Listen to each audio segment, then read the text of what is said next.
بسم اللہ الرحمن الرحیم۔ امت مسلموں میں خیر کیوں نہیں آ رہی ہے؟ پاکستان میں افراتفری ختم کیوں نہیں ہو رہی ہے؟ معیشت کیوں تباہ ہو گئی ہے؟ نفرتیں کیوں ہیں؟ سیاسی بحران کیوں پیدا ہو گیا ہے؟ صالح قیادت کیوں نہیں مل رہی ہے؟ اس کی ایک ہی وجہ ہے اور صرف ایک ہی وجہ ہے کہ امت مسلمہ کی عظیم اکثریت شرک کے اندر ڈوب گئی، اور جو دین کا نام لیتے ہیں ان کے عقائد اس طرح خراب ہیں کہ اللہ اپنی پناہ میں رکھے اور اللہ ان کو ہدایت دے۔ یہ ایک ویڈیو سنیے اور پھر اس کے بعد میں آپ کو بتاؤں گا کہ دیکھیے عقیدے کے اندر خرابی کیا ہوتی ہے۔ یہ جو مدینہ ریاست بنانے کا ارادہ رکھتے ہیں، ان کے عقیدے دیکھیے ذرا۔ اس سے پہلے آپ دیکھ چکے ہیں کس طرح یہ مزاروں کے سامنے سجدے کر رہے ہیں، پڈلیاں دباتے ہیں، پیر صاحب کی، صوفی صاحب کی امام ضامن بنتے ہیں۔ اور یہاں میں نے اپنی آنکھوں سے دیکھا، انہوں نے یا علی مدد کا پٹا بنوایا تھا کچھ مخصوص قسم کے لوگوں کو خوش کرنے کے لیے، پھر ان کی سٹیج سے نعرے لگتے ہیں۔ اب ذرا یہ انداز بھی دیکھیے کہ کتنے باریش بزرگ لگ رہے ہیں، بڑے عمر رسیدہ ہیں، دیندار لگ رہے ہیں اور تہجد گزار بھی لگتے ہیں، لیکن عقیدے کے اندر خرابی دیکھیے۔ یہ سنیے پہلے۔ کی اذان سے 1 گھنٹہ پہلے اٹھ جایا کریں تہجد کی نماز میں، تہجد کی نماز پڑھیں، اور جب آپ کو کوئی مشکل پیش آئے، جب آپ پریشان ہو تو تہجد کی نماز میں رو پڑا کریں، اور آقا کریم علیہ السلام کو یاد کر کے ان سے یہ عرض کیا کریں کہ یا رسول اللہ مجھے یہ مشکل ہے، اپنے رب سے یہ حل کروا کے دیں، انشاءاللہ حل ہو جائے گی۔ نمبر 1۔ نمبر 2، خان صاحب تعلیمی نصاب یہ اتنا بڑا کام ہے۔ دیکھا آپ نے، تہجد کے لیے اٹھا رہے ہیں کہ فجر کی صلاۃ سے 1 گھنٹہ پہلے اٹھا کریں تہجد۔ اب تہجد کی نماز واقعی بہت ہی زیادہ قیمتی چیز ہے، اور اس کے بارے میں نبی علیہ السلام نے فرمایا کہ ہر روز یہ رات کا جو آخری پہر ہوتا ہے، اس میں مالک خصوصی طور پر اس آسمان دنیا کی طرف توجہ فرماتا ہے، یعنی ادبی انداز سے بتایا گیا کہ نزول فرماتا ہے دنیا کے اس آسمان، یعنی زمین والوں کی طرف خصوصی کے ساتھ مالک توجہ فرماتا ہے، اور اعلان کیا جاتا ہے کہ ہے کوئی معافی مانگنے والا کہ میں اسے معاف کروں، اور ہے کوئی گناہ گار معافی مانگنے والا کہ میں اس کو معاف کروں، اور ہے کوئی سوال کرنے والا کہ میرے سے سوال کرے اور میں اس کو عطا کروں۔ تو یہ رات کو آواز لگائی جاتی ہے، اللہ کے بندو، جو بھی اس وقت کوئی مومن اٹھ کے اللہ سے فریادیں کرے گا، آنسو نکالے گا، اپنے گناہ بخشوائے گا، تو اللہ کا وعدہ سچا ہے۔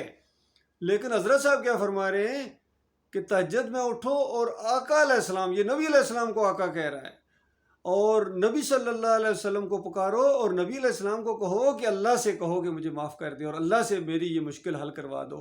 اور اللہ کے بندو، اور یہی شرک ہے، یہی شرک ہے، یہی شرک ہے۔ مشرکین مکہ کا سب سے بڑا شرک یہی تھا، اور سب سے بڑی ان کی دلیل یہی تھی۔ وہ ابراہیم علیہ السلام کے ساتھ یہی معاملہ کرتے تھے، اسی طرح پکارتے تھے جس طرح آج آپ نبی صلی اللہ علیہ وآلہ وسلم کو پکار رہے ہو، اور کہہ رہے ہو نبی علیہ السلام کو کہ اللہ کو کہو کہ میری یہ مشکل حل کر دے۔ تو بتاؤ ابو جہل کا کیا قصور تھا؟ وہ بھی تو یہی کہتا تھا، ہؤلاء شفاعنا عند اللہ، یہ ہمارے اللہ کے ہاں سفارشی ہیں، ہماری ان کے آگے، ان کی اللہ کے آگے، اور اللہ ہماری سنتا نہیں، ان کی ٹالتا نہیں۔ تو یہی جرم تھا نا ان کا۔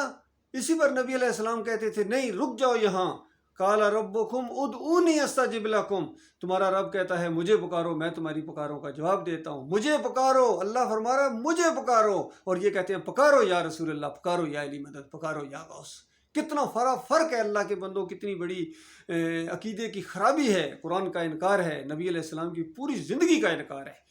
اور یہ اب عقیدہ صرف اس مولوی صاحب کا نہیں ہے، یہ عمران خان صاحب کا یہی عقیدہ ہے، اس کے اوپر یہ مسکرا پڑے ہیں۔ اللہ کو شرک کے ذریعے گالی دی گئی ہے، اور عمران خان صاحب مسکراتے ہیں۔ تو آپ سمجھتے ہیں آپ مدینہ ریاست بنا لیں گے اور آپ یوتھ کو اکٹھا کر کے اللہ کے فیصلے کو تبدیل کر دیں گے؟ ہرگز نہیں، ہرگز نہیں۔ یہ تمہاری ذلت اور خواری بڑھتی چلی جائے گی۔ تم جو مرضی کر لو، پاکستان کو پوری دنیا سے زیادہ تم فلاحی ریاست بنا دو، مدینہ ریاست اس کا نام رکھ دو، تو مدینہ ریاست رکھنے سے نام کیا، وہ مدینے والی ریاست بن جائے گی؟ وہ مدینے والوں کا پہلے ایمان عقیدہ دیکھو، صحابہ اکرام کا ایمان عقیدہ دیکھو، عمر بن خطاب جن کو آپ کبھی کبھی کوٹ کرتے ہیں، علی رضی اللہ تعالیٰ عنہ، وہ کس کو پکارتے تھے تہجد کے اندر؟ کیا پکارے لگاتے تھے کہ یا رسول اللہ ہماری اوپر پہنچا دیجئے، مشکل حل کروا دیجئے۔ وہ تہجد میں اللہ کو پکارتے تھے، ایاک نعبد و ایاک نستعین، جو آپ کی ہر تقریر کا آغاز ہوتا ہے، اور اسی تقریر کے دوران میں شرک یا نعرے لگا کے آپ اسی ایاک نعبد و ایاک نستعین کا انکار کر دیتے ہیں، اس کے اوپر پھر ایک لا چلا دیتے ہیں، اور مزاروں کے سامنے سجدہ کر کے ایاک نعبد و ایاک نستعین فارغ ہو جاتا ہے۔ اور ابھی آپ کا ایاک نعبد و ایاک نستعین فارغ ہو گیا تھا جب یہ مولوی صاحب بتا رہے تھے کہ تہجد کے اندر اٹھو اور نبی صلی اللہ علیہ وآلہ وسلم کو پکارو، اور نبی علیہ السلام کو کہو کہ اللہ کو کہو کہ میری یہ مشکل حل کر دو۔ یہی شرک ہے۔ لا الہ الا اللہ ختم ہو جاتا ہے۔ یہ لا الہ الا اللہ کے ساتھ غداری ہے، اور یہ کلمے کا انکار ہے، پورے دین کی بنیاد کو کھیڑ دیا آپ نے، اور اللہ تعالیٰ کا غضب نازل ہوتا ہے ایسے لوگوں کے اوپر۔ ایسے لوگوں کے لیے اللہ تعالیٰ نے جہنم کی آگ کو تیار کر کے رکھا ہوا ہے، ہمیشہ ہمیشہ کے لیے اس کے اندر جانا پڑے گا۔ مالک فرماتا ہے افحسب الذین کفروا ان یتخذوا عبادی من دونی اولیاء، کیا ان کافروں نے گمان کیا کہ مجھے چھوڑ کر میرے بندوں کو کیا نبی علیہ السلام اللہ کے بندے نہیں؟ عبدہ و رسولہ، سمجھا کے گئے ہیں، بتا کے گئے ہیں، زور دے کے گئے ہیں کہ میری حیثیت یہ ہے کہ جب بھی مجھے یاد کرو عبدہ و رسولہ، میں اس کا عبد ہوں، شریک نہیں ہوں اللہ کے ساتھ، کوئی درمیان میں حائل نہیں ہوں کہ پہلے میرے پاس عرضیاں پہنچا اور میں اوپر پہنچاؤں گا، نہیں، عبدہ و رسولہ۔ اور پھر جو کل پرسوں اس قوم نے کیا ہے نبی علیہ السلام کی میلاد کے اوپر، خود عمران خان صاحب نے کتنے اس کے کیک کاٹے ہیں اور آگے پیچھے تقریریں، اور دوسرے لوگوں نے، مولویوں نے وہ ادم مچایا ہے زمین کے اوپر، اور عقل حیران ہے کہ یہ مسلمان قوم ہے جو کبھی اٹھے تھے توحید کی وجہ سے، بھنگڑے ڈال رہے ہیں، اس کے نوجوان بھنگڑے ڈال رہے ہیں، اس کی خواتین بھنگڑے ڈال رہی ہیں، پھر یہ نیاز بانٹی جا رہی ہے، شیرینیاں بانٹی جا رہی ہیں، دودھ پلائے جا رہے ہیں، بازار سجائے جا رہے ہیں، جھنڈیاں لگائی ہوئی ہیں، کتنا خرچہ ہے، فضول خرچی ہے، شیطانی کام ہے یہ فضول خرچی، اور یہ خوشی منانے کا کوئی، اس خوشی کی آڑ میں اندازہ لگائیے۔ میں نے ایک پوسٹ دیکھی، سینمے کے اوپر لکھا ہوا تھا کہ عید میلاد النبی کی خوشی میں آج 4 شو ہوں گے، فلم کے 4 شو، ویسے 3 ہوتے ہوں گے یا 2 ہوتے ہوں گے، کہتے ہیں آج 4 شو ہوں گے عید میلاد النبی کی خوشی میں۔ اور ظالمو، تمہیں دین کا ذرا بھی احساس نہیں ہے، کوئی کفر و شرک پھیلاؤ، فحاشی پھیلاؤ گے نبی علیہ السلام کے نام سے، یہ تو دوہرا جرم تمہارا ہو جائے گا۔ ویسے بھی فلمیں دیکھنا، اس طرح کی چیزیں، گانے، ڈرامے، یہ جو ہوتے ہیں یہ فحاشی کے زمرے کے اندر آتے ہیں، لیکن جب نبی علیہ السلام کے ساتھ ان کو منسوب کرو گے تو یہ جرم اور بڑھ جائے گا۔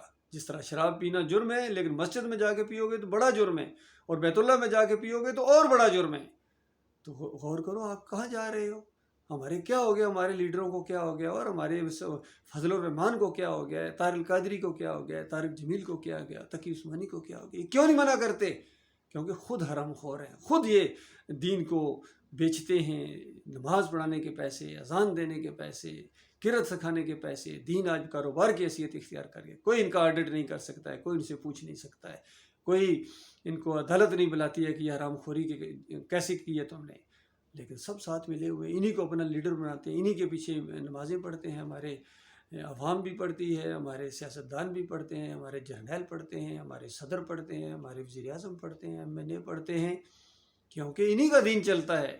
صوفیزم چل رہی ہے، مزار پرستی، قبر پرستی، گھمت پرستی، عرس ہیں، میلے ہیں، چادریں ہیں، واسطے ہیں، وسیلے ہیں، رکوع اور سجدے ہیں وہاں، اور پھر جمہوریت کا نظام بذات خود ایک مشرکانہ نظام ہے۔ یہ دین اسلام کے بالکل مقابلے میں ایک نظام ہے، بدترین نظام ہے، جس میں جھوٹ ہے، گالیاں ہیں، نفرتیں ہیں، قانون سازی ہے اللہ کے دین کے مقابلے میں۔ اور کبھی آپ نے کوئی دیکھا ہے کبھی کسی چور کے ہاتھ کاٹے گئے ہوں؟ کبھی زندگی میں آپ نے سنا ہو؟ تو کیا اللہ کا حکم موجود نہیں ہے؟ کیا کبھی کسی کو سنسار کیا گیا ہو؟ کبھی ہوا ہے؟ کیوں؟ یہ اللہ سے زیادہ اپنے آپ کو سمجھدار سمجھتے ہیں۔ پھر سود کا نظام چل رہا ہے، اللہ اور اللہ کے رسول سے حالت جنگ میں ہیں، اور کہتے ہیں اللہ تعالیٰ دعائیں سنے گا ان کی، ایاک نعبد و ایاک نستعین۔ شرم آنی چاہیے۔ اللہ تعالیٰ غور و فکر کرنے کی توفیق عطا فرمائے۔